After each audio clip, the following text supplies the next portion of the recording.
everyone, or morning or afternoon, wherever it is that you find yourself.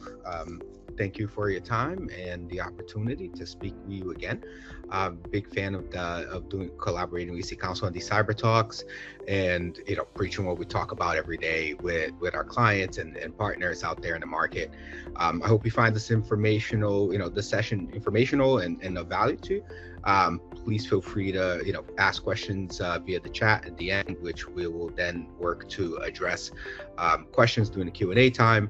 And if we do run out of time, feel free to reach out via other mediums such as LinkedIn and things of that sort. Always happy to connect with you folks and go over any questions that you may have, or just touch base in general. As Shilpa mentioned, today's session is about how ethical hacking strengthens IR and IR strategy and your IR posture, regardless.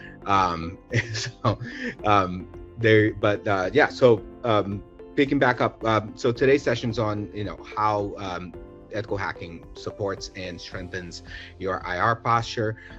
This is aimed to be a bit more agnostic to positioning for the audience. So if you're at a SOC, or you're selling IR services, or whether you're in the DFIR space, I think that the way that we structure this would be helpful regardless of where you're sitting at. And if you're in the student area, then of course you should be looking to soak up any level of information that you can. So overall, those are some of the goals here that we want to cover today. Again, thank you for the time. My name is Eder Ribeiro. I'm the Director of Global Incident Response here at TransUnion. I founded our DFIR shop a bit over a decade ago, and been growing our apparatus forensically through the years into the larger scale format that we have nowadays. I also wear a bunch of different hats here regarding other parts of incident response, such as leading our team that also handles the breach notification side of things. We're really a one-stop shop kind of solution where we can take in incidents as they begin and support our clients all the way through the end. So that has helped me come with a lot of holistic insights into cybersecurity incidents and how to respond successfully to cybersecurity incidents. I also come with a lot of leadership experience, as I'm now in my 19th year in the military. And so that's partially how I look at growing teams and leading folks and teams through scaling of different sizes of efforts.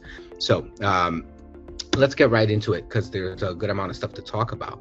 I'm decided to try to simplify this as best as I could to make it easier to ingest, for lack of better terms.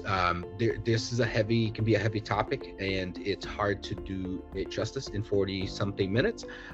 This is something we could probably talk about for an entire day to really try to do if we want to really do a deep dive. So a lot of the things we're going to talk about today are going to hover more at a theoretical and less in the application level, simply because we won't have the time to get into any deep application of these concepts.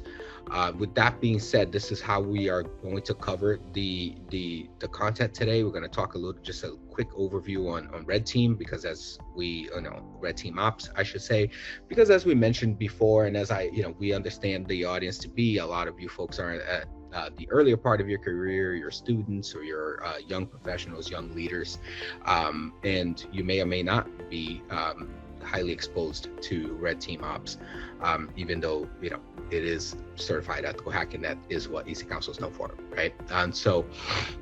And then we're going to cover a little bit about IR plans, because the IR plan is the foundation, is the base of your IR strategies and your IR posture. And so it's at the planning level that you can implement a lot of red team op data to strengthen and fortify your positioning.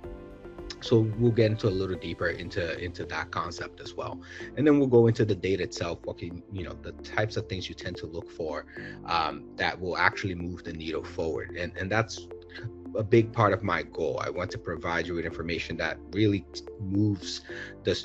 If you look to implement and then do deeper work on what we discussed today, then hopefully that means you have actionable items and actionable steps that you can actually take on to strengthen your IR posture.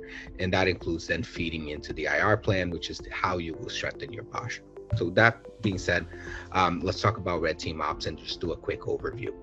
I pulled this, definition right from the National Institute of Standards Security Standard Technology Standards. Sorry, it's earlier here in the morning than it is for most of you, hence the coffee. So I pulled this right from NIST, just because I really like this as a kind of overarching framework, conceptual overview, as a statement, right? And so red teaming is really a group of people that have authorized access, meaning folks that you allow to do activities within your environment, unlike our threat actor people out there and antagonists out there, and so you give them keys to the kingdom, for lack of a better term. And the idea behind it is that you're going to have them simulate, or you're going to have them do a training exercise where they are acting as the threat actors. And remember, threat actors, what we usually call cyber criminals or the bad guys out there. And the idea behind it is that an offense makes for a best defense. That's often in principle at the heart of penetration testing, or ethical hacking, red teaming, all of these things that can often, these terms that can often be used interchangeably. The idea is that you want to simulate an attack so you can truly test the strength of your security measures, perimeter and post-perimeter, to then understand where the weak points are, right? And that's where it comes, and where this whole thing is based out of. And so that's what red teaming kind of is all about from a conceptual place.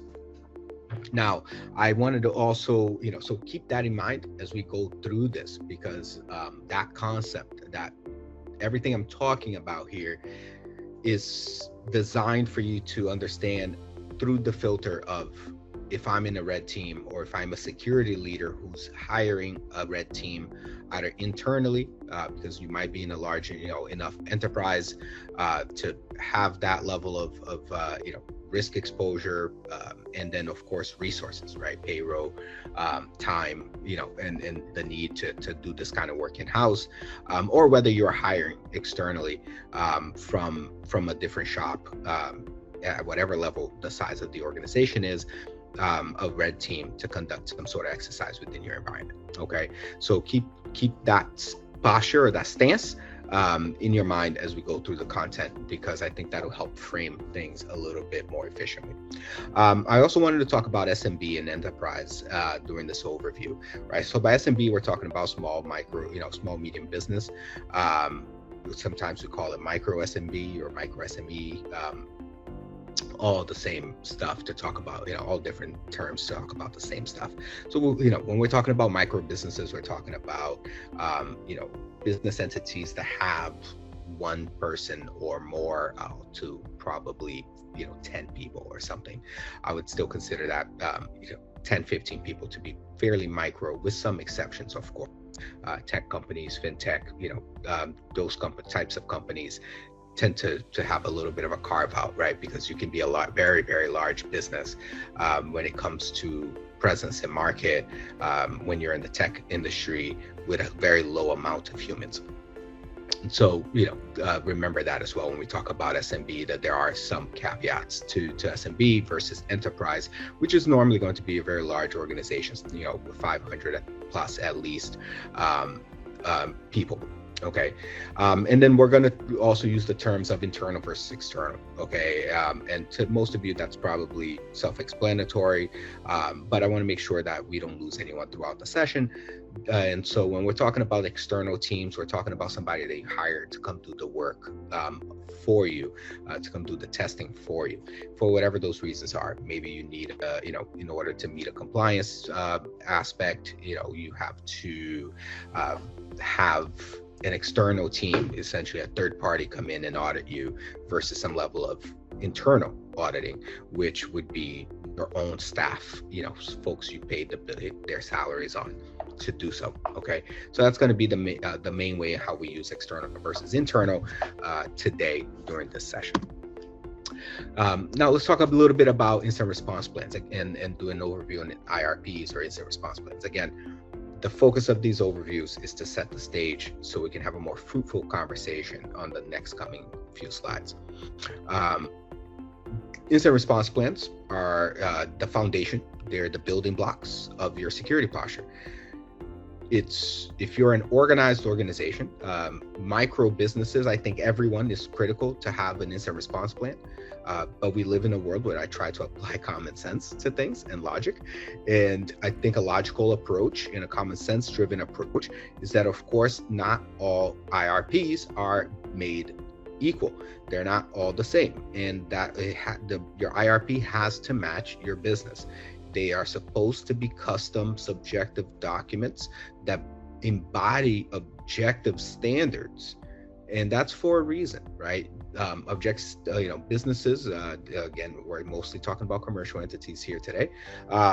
Businesses have objective liabilities and regulatory demands, I should say, that are objective. They're not up to dispute. They're not up to change, regardless of what the business likes or dislikes, right?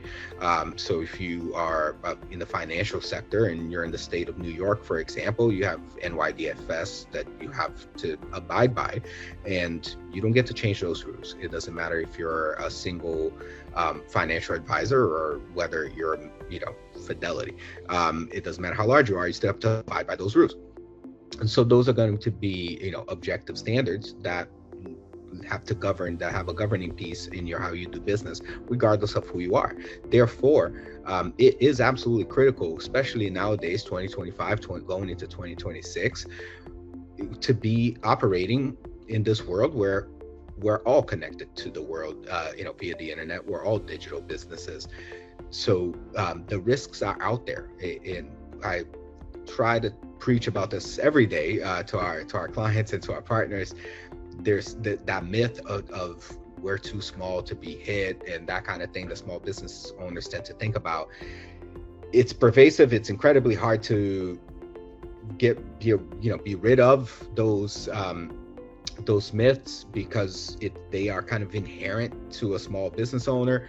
But man, it's such a false blanket of security, and it's something that, if you find yourself advising small businesses or you find yourself testing small businesses, it always is worth bringing that message to that client, or that, hey, you're not too small to be hit. You should take this seriously. And because it is very painful to small businesses when they when they are faced with potentially catastrophic cyber events like a ransomware event or something of that sort. So your businesses are in a much better position to handle any event, including those catastrophic events, if they actually have a plan and a detailed, custom subjective plan that's tailored to their risk, tailored to their business, and takes into account those objective standards that I talked about. Okay, so that's why it's so critical to have an incident response plan. And then in the other part that I'll mention on incident response plans is, in my opinion, they should be mandatory. Obviously, some jurisdictions, whether it's in the United States or outside the United States, not every type of business has IRPs as a mandatory thing by regulators. Eventually, I'm confident that the market will shift where that will become a thing, where it will be more, mandatory.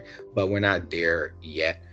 But businesses should treat it as such, that it should be mandatory, because again, it's very hard to overcome these incidents successfully if you don't have any idea what to do, especially because when it comes to micro SMB, before you're at that enterprise level, you likely don't have much of IT infrastructure that's in-house, owned and managed. And if you don't have a bunch of security folks in-house, then you're really focused on doing what it is that your business does. And that's great. That's what you started the business for. But it doesn't mean that the risks are not there. Therefore, when the event happens, you have to be able to shift from doing whatever it is that your business does, financial advising or consulting, manufacturing, whatever, to then now having to go into incident response. And that's a very foreign world to anyone who's not dealing with these considerations on a regular basis. So I cannot overemphasize how important having these plans are in managing these plans. Okay. And managing of an IR plan requires structure, requires first and foremost, the creation of a plan. It requires adding certain things to a plan, such as roles and responsibilities within your organization. Who makes certain decisions? When everything is chaotic and going all over the place, who is in charge of making financial decisions? Who's signing off on vendor expenses? Who's signing off on new hardware or new software? Who's signing off on moving data from one place to another, or restoration services? All these things can be applicable. Who is going to bring in legal support or crisis management, and who's going to be the day-to-day contact? All these things are important, and in my opinion, always at 2-tier level, no less than that. Arguably and preferably over a 2-tier level, but certainly no less than. Meaning that if I am in charge of signing on payments because I'm the CFO of the company, and I have to make sure that whoever needs to take costs during an incident are being engaged properly, and the contracts are being reviewed, and they're being signed, and checks are being written. What if I'm on vacation with my family and I'm somewhere where it's hard to be reached on, right? I need to have somebody as a backup, and that needs to be recorded in that plan, because when things are being chaotic, it's the last thing you want is to say, well, I can't get a hold of Eder. Therefore, now everything starts falling apart. That's the last thing you want. You want to have security layers, even when it comes to your planning, the same way that you build security tools, okay? And then testing and updating, right? And that's really where the rest of this conversation is going to live. Red teaming is all about testing. It's sorry to interrupt. Yes.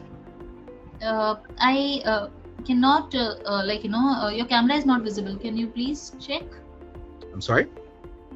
Your cam is not visible. No, I'm not sure what's going on there. Can you see me now? No. There we go. Can you see me now? Yes. Yeah, okay. Now I can. Yeah, all can right. you please make it to full screen? Absolutely. Not sure what happened there. But thank you for letting me know.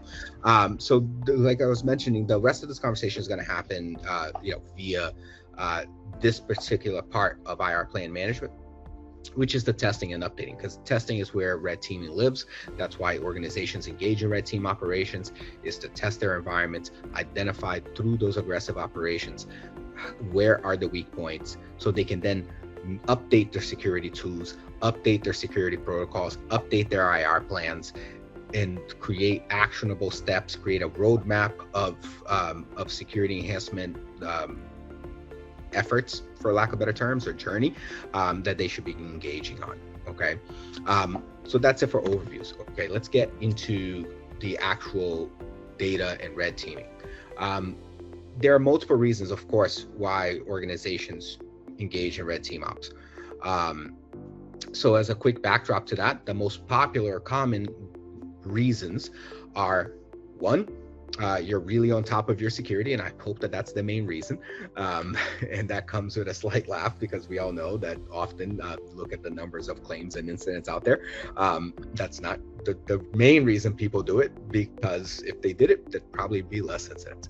But the reality is, we hope that it's because your businesses are taking security seriously, and that they're looking to get the most information about their weak points and vulnerabilities, and therefore they understand that sometimes just running internal vulnerability scans, or just kind of scan based passive testing is great and it's important, but it's not enough, because it doesn't usually put your environment under stress. And you want to create stress in order to get true up data, in order to create true up data of the weak points, right?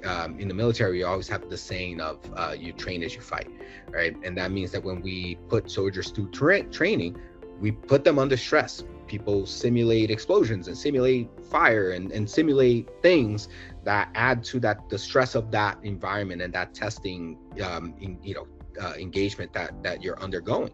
And that's because you want to put people through as close of a real simulation, of course, with safety and all the training parameters and the ability to also measure what's going on, which you can't always do mid-incident, during the training period, because then if something bad happens, or when something bad happens, people will likely default to their training level. So you want to train digitally the same way. You want to push the network. You want to simulate a DDoS. You want to push traffic. You want to simulate brute force attacks. You want to make sure your EDR can handle privilege escalation incidents. But that requires actually running that simulation. And that's why red teaming is so critical.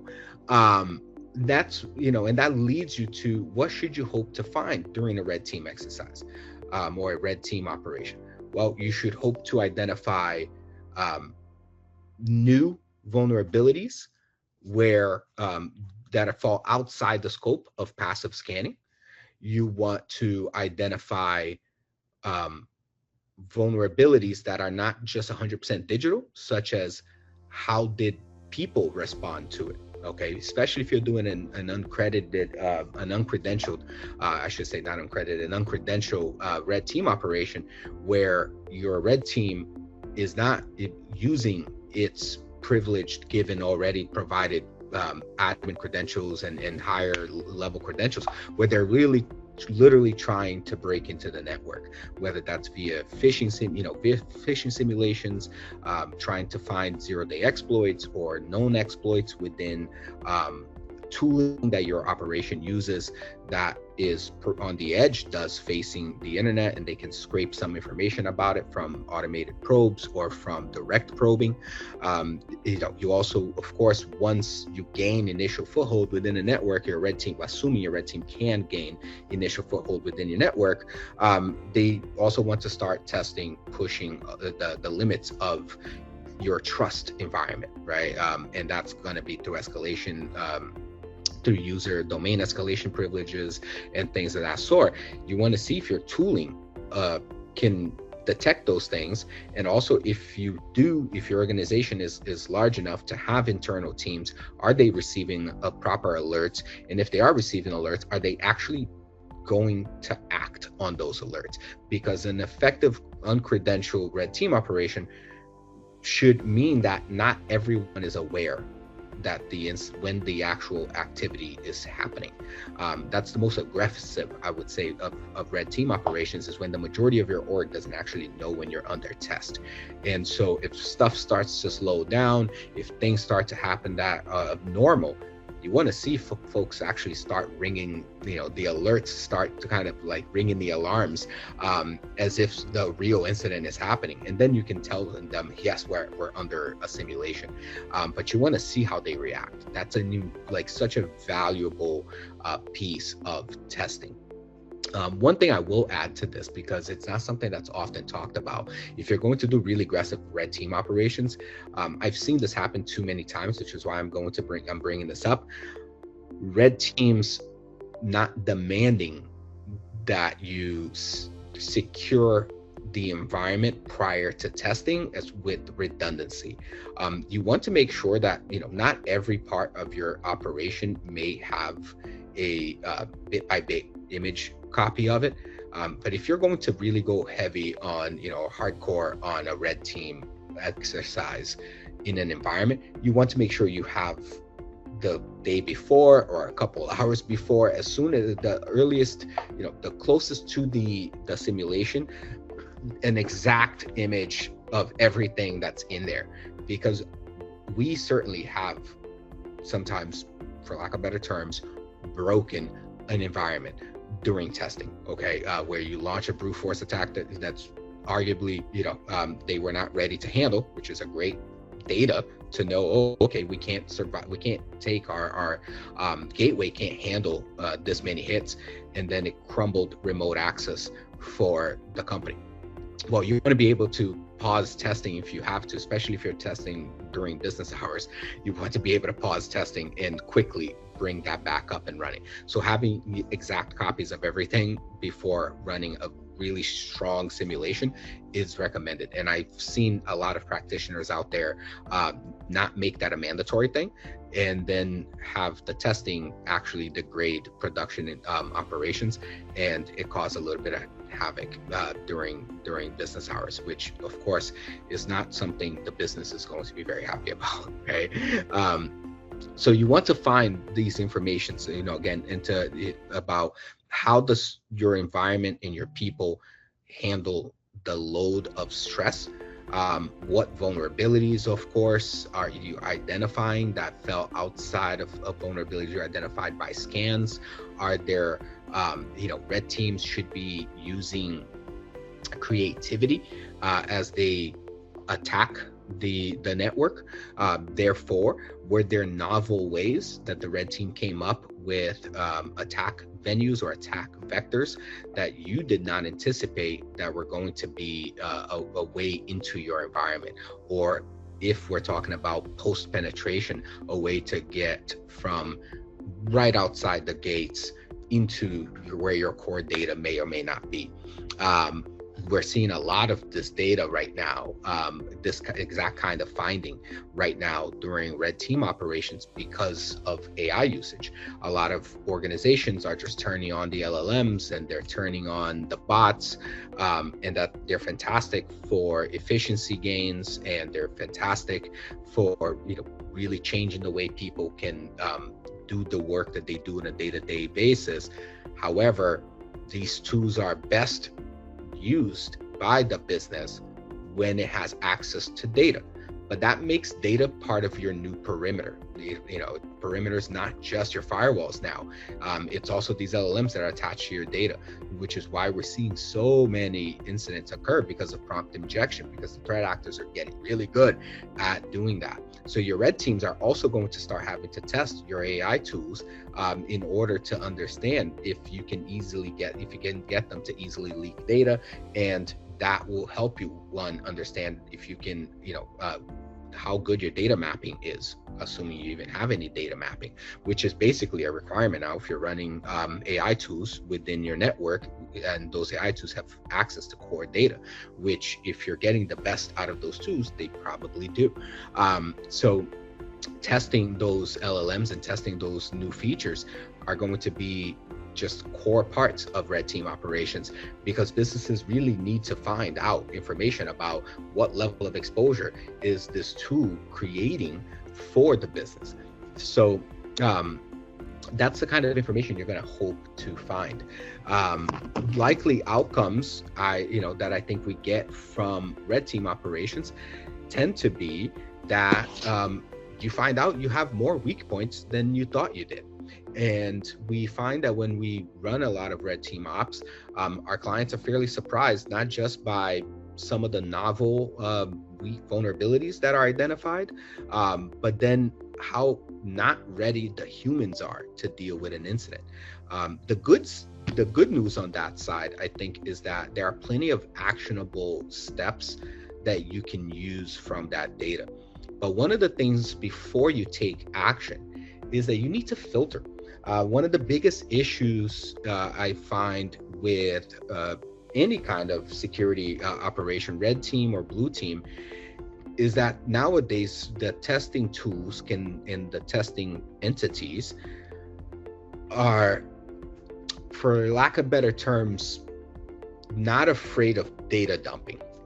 Meaning that I've seen pen test reports that are 85 pages long, and 60 pages is micro, super low level vulnerabilities that can't create much damage within the org. And it would have been better off if that was an annex or an appendix or even a separate report data. That's something you can build into a roadmap down the road, but it gets displayed with all the really critical items. And even though it may be marked low, people are going to have to ingest that information, and it becomes very hard to filter that as a security team when you're just looking at this kind of overwhelming amount of information about your testing and vulnerabilities. So filtering as a security leader, as a security team, and even as the red team, filter for your client. If you're sitting on the client, and obviously request a filtered result, or make sure that before you go bringing data to leadership, especially when it's non-technical leadership, that you've gone through a filtering exercise. And if you are working as a red team professional, make sure you are looking to present the data filtered. That makes your client's life so much better, and I think it makes the experience so much better, to where they're going to want to do it again. And it starts to create that trust that's necessary if you're an external red team, that you're looking to sell to your clients, essentially. Because if you don't filter that data, it makes taking test data and turning that into actionable results very, very difficult. And that's where the crux of the outcome really is, right? You want, no matter what the data is that you find, you want to be able to take that test data and turn it into actionable results. You want to say, okay, well, we identified that, we can only handle this much traffic at this gateway, or we can only, our EDR is configured to only catch this type of, privilege abuse. Whatever those results may be, those are going to be very important things. You want to be able to list those and say, okay, well, now that we know that these are the weak points, what can we handle in-house, which is likely going to be the least cost and least time consuming changes that you can make? And what do we need external support on, which may be a further cost, of course, because you have to pay external support outside of whatever payroll you're already spending on security. And they may need to bring other tools in, or you may need to buy new software, whatever that may be, which is going to be a cost escalation. And for those of you who are already in the market, whether you're selling services or whether you're part of an in-house security apparatus, you will know, or you already know, that budgets and security are always kind of fighting each other, because the more activity you're trying to do that's security focused, of course, costs are associated with that, and businesses don't exactly create themselves only for the purpose of spending money to secure themselves. So they're always going to be on kind of opposite ends. Okay, so keep that in mind when it comes up turning test data into actionable results. You really need to filter that, especially for your business leadership, so they know what the best bang for their buck is. So feeding that incident response plan, which is, I think, where the rest of the time we'll spend here is on. That incident response plan, as I already mentioned a few times, is the pillar of the security posture for your business. It is what often allows you to be compliant to regulations. It is absolutely a compliance tool. Many jurisdictions, whether it's in US or outside of the US, they will, depending on the type of business you are, they will demand to see an incident response plan, or if you have an incident. It sometimes can be part of regulatory filings. And so it's a tool that your plan becomes at that point a tool that you use to show that you care, that you're doing the right things, and that you're protecting data for your clients and stakeholders adequately. So it's absolutely nowadays a compliance tool. It's, of course, like I said, the base of your security posture. It's where it should be the source of truth. It should be where all your security measures and tooling are listed. Points of contact for who manages those tools internally and externally. It really should be detailed to everything you have to protect your network and your data. And it should, of course, then cover the step-by-steps on what you need to do, who needs to do what when an incident happens. And that's, of course, part of governance, right? As you creep closer to enterprise, and when you are at the enterprise level, governance becomes a really important thing. It's really easy to have governance when you're a one-person business. You're kind of in charge of everything. And if you're a small family business, which we do a lot of work with, it's also fairly easy, right? We were just dealing, for example, last week with a with a client who mom and dad owned the business for 35 years. The oldest son was starting to take over the business and had a prominent role in the business. One of the younger siblings were just starting in the business, and it was very easy to kind of manage everything. They literally grew up together, are a family, and it was easy to say, well, if this, if dad's not around, then you have to make these calls or you have to do these things. It was a lot easier for them to build their security posture and to build their security plans and have kind of governance within their operation, because it's so small and because there's such a trusted relationship within those humans, within those people.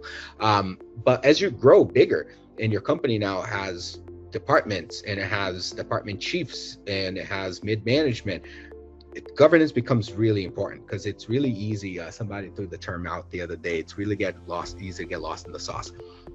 And I thought that was fantastic, because it really becomes that, right? It becomes this big pool of people all working together to achieve a common goal. That's what organizations are. And it's very easy when it comes to something like incident response planning, which is something you're doing to prepare for something that hopefully might not ever happen. But knowing that subconsciously makes it where folks put it to the side a bit. And so when it does happen, having tight governance is very key, and managing that is highly difficult if you don't have a dialed-in plan that took into account everything you've learned from all your testing, including your red team testing or penetration testing. So think of feeding the incident response plan with data from your red teaming as a way to achieve governance.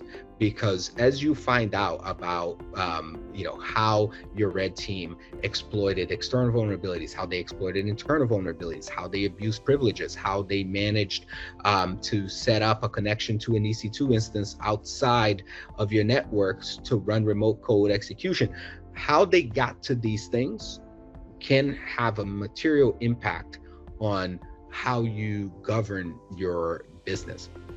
And so make sure you're getting this data in a very clear fashion from your red team. Make sure that you're having discussions with that team post simulation, so you can really have a distilled understanding of the weak points within your environment, so you can then feed that into your actual plan. And that, if you succeed at that, I guarantee you are safer than you were before the testing. So it does feed directly into the enhancing of your security, which is ultimately what we're trying to do with any sort of security testing, red teaming or not. That's the majority of the things I wanted to cover today. Again, I wanted to keep it high level, because I think that if we go much deeper than this, we're going to go into subsections of these topics where we won't be able to do it justice with the amount of time we have.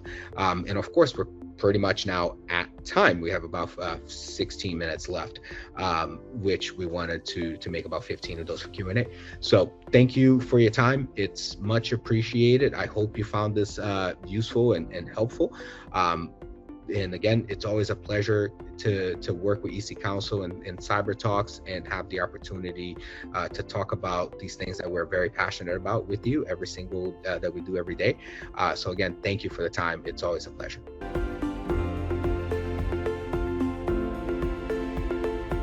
Absolutely. I think if you have the resources, of course, because red teaming operations, especially when you're doing them externally, can be quite costly. If you have the appropriate resources to allocate for it, yeah, absolutely. I think you should look to do accredited and non-credited testing, and especially the non-credited testing. Take it all the way. Make sure you prepared your environment, like I talked about, in case something breaks and you're ready to get it back up in production. I'm a fan of testing production. I know it makes clients very nervous for a reason, obviously. A lot of folks want to just sandbox a system and and test the sandboxed environment, where they make an image of that environment and then sandbox it, and that's fine for certain environments where user activity is normally low. But if you're looking to test environments that have high traffic and you want to see how much traffic the environment can handle, then it's pretty critical, in my opinion, to test production environments, because otherwise you just can't replicate the traffic the same way. And you can get some really key insights from testing that production environment. Again, you got to be careful because you can start breaking stuff.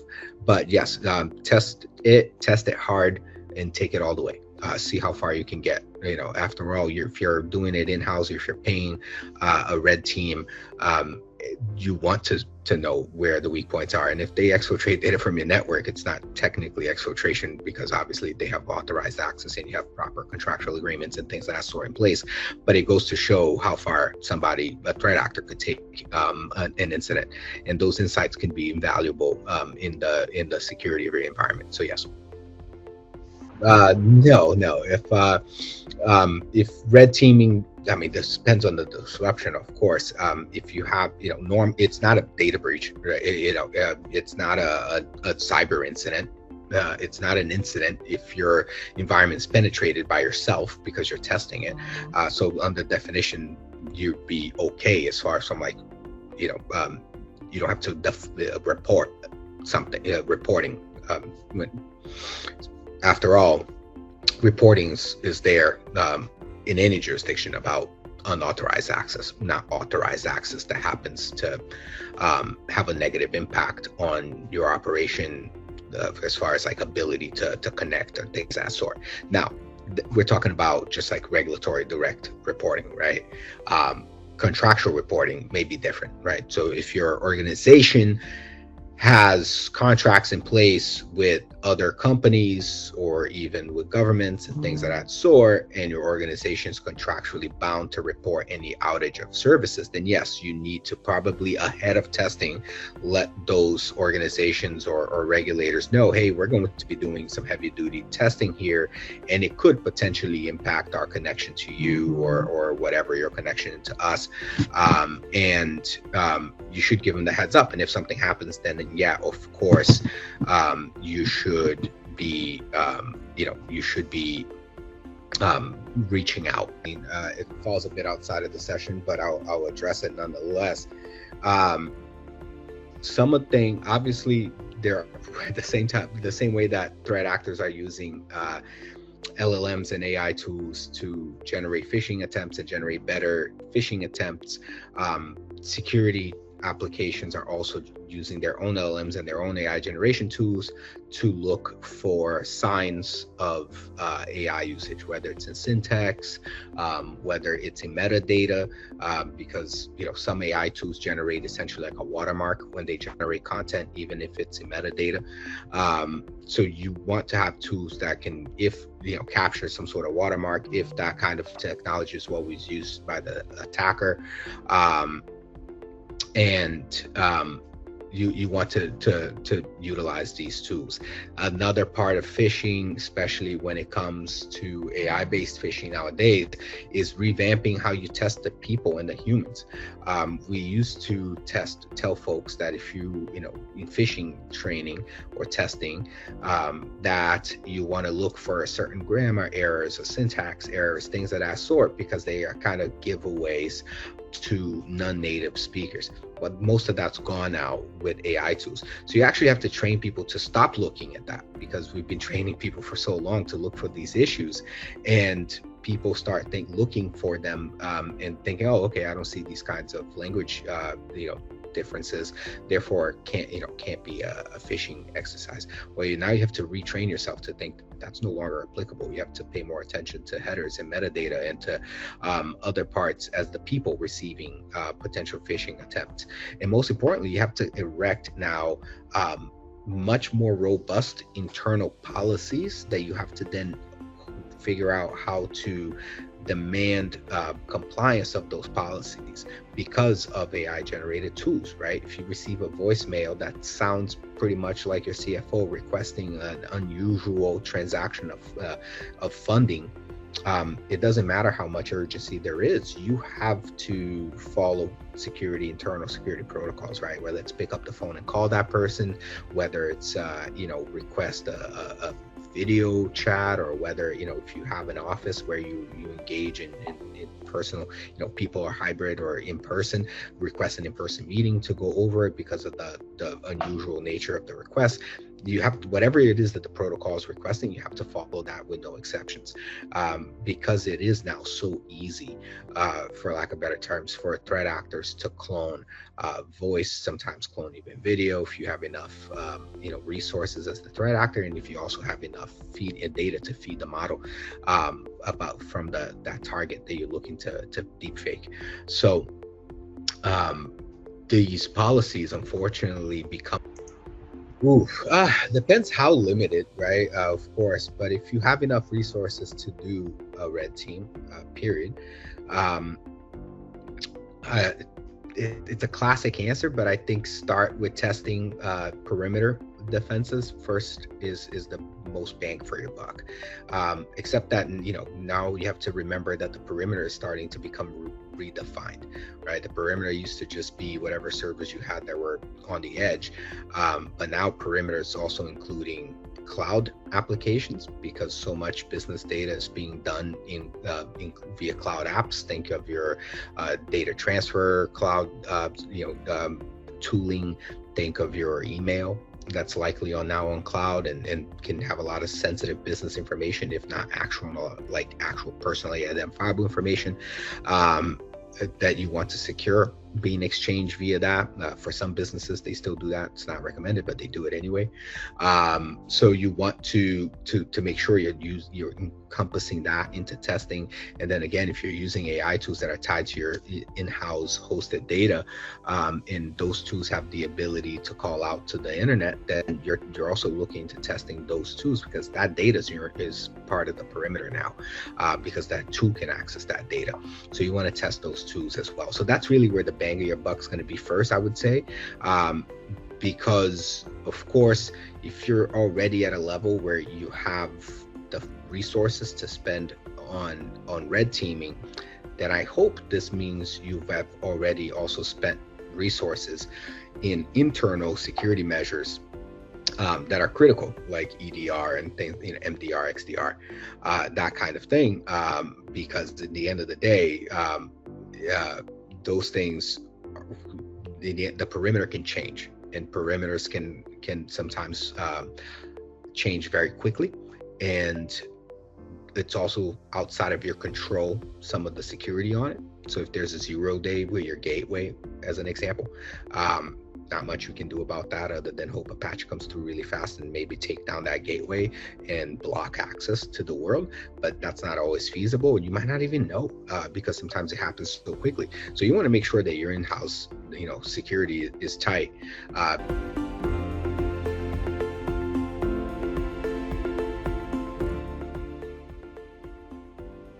Yes, again, it's an honor to do these webinars with you folks and do these talks.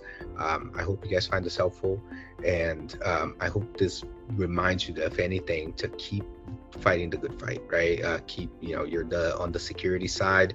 There's a lot of folks that have your talents that are choosing to use it for criminal reasons, and they don't have governance and regulations and rules to abide by, so they can really get creative. It's a tough attacker versus defense environment that we have. So remember to take it seriously. Remember that this stuff has cybersecurity and the privacy aspect and the defending businesses have real impact in people's lives and livelihoods. So stay at it, stay focused, and keep informing yourselves. This is an environment that welcomes forever learners, right? Things are changing every day, so it's important that you stay on top of what's going on in market and keeping yourselves informed, and that's going to aid your whoever it is that whatever business or whoever it is that you're helping or serving, and it's going to help yourselves in the long term. So thank you very much, and hope you guys have a wonderful evening. Thank you.